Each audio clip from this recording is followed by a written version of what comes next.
Жилийн өмнө нөхрөө өвчнөр алдаж 3-аас 11 насны 3 хүүхдийн хамт өрх толгойж үлдсэн наран гэрэл гэх эмэгтэй. Жавар цонх ханыг нь нэвт салхилдаг, шалан цементээр гал түлээлдэж дулаацдаггүй хүйтэн байшинд гадуур хувцастайгаа өвлөж байгаа тухай мэдээллийг бид 4 хоногийн өмнө бэлтгэн хүргэж байсан. Тэгвэл уурс авсан хүйтэн гэрт галдаа түлэх түлээ нүрс, идэх хоолоор хомсхон амьдарч байсан наран гэрэл болон түүний 3 хүүхдэд сайн санаат залуус тусламжийн гараа сунгаж 3 хоногийн хугацаанд байшинг нь дулаалж тогтжуулж мөн хоол хүнс түлээ нүрс хандивлаж өнөөдөр хүлээлгэн өглөө. Наран гэрэл болон түүний хүүхдүүд одоо дулаахан гэрт дарах өлсөх зовлонгүй амьдрах болсон доо баяртай байна.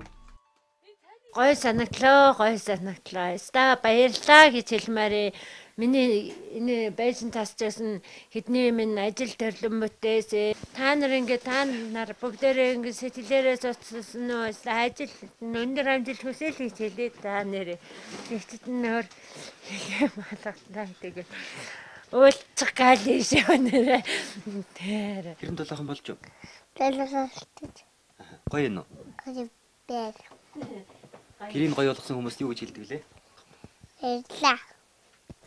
Наран гэрлийн гэр бүлд туслах хандивын аянд нийт 3 сая гаруй төгрөг цугласан бол 20 гаруй залуус 3 өдрийн турш өдөр шөнөгүй ажиллаж байж дулаалжээ. Салхи нэвтэрдэг байсан ханыг 15 см, цементээр байсан шалыг 20 см, нарсар харагдах шахан байсан таацыг 10 см-ээр зузаалж дулаалсан. Мөн халалт сайтай зуух суйрлуулж хаалга цонхойг нь сольсон учраас дулаан алдалтгүй дарах зовлонгүй болж байна гэсэн үг юм а. 3 хоногийн хугацаанд бол энэ 5-6 хэмжээтэй байшин бүтэн дулааллаа.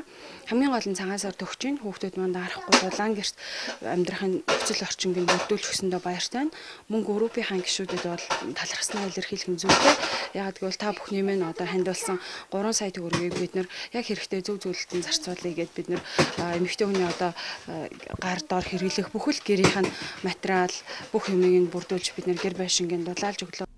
Тэжээгч алдсны тэтгэмж хөөгтийн мөнгө, хүнсний толооны 300 мянга төгрөгнөөс өөр орлогогүй наран гэрэл өглөө бүр сэрэхтэй даарч бас хүүхдүүдэд яаж үлсэхгүй байх вэ гэж бодож сэрдэг байсан бол одоо энэ гэр бүл эхний ээлжинд дулаахан гэр дулаан хувцас 1-2 сарын хэрэглээний хоол хүнс түлээ нүрстэй болж амар тайван амьдрах боломжтой боллоо.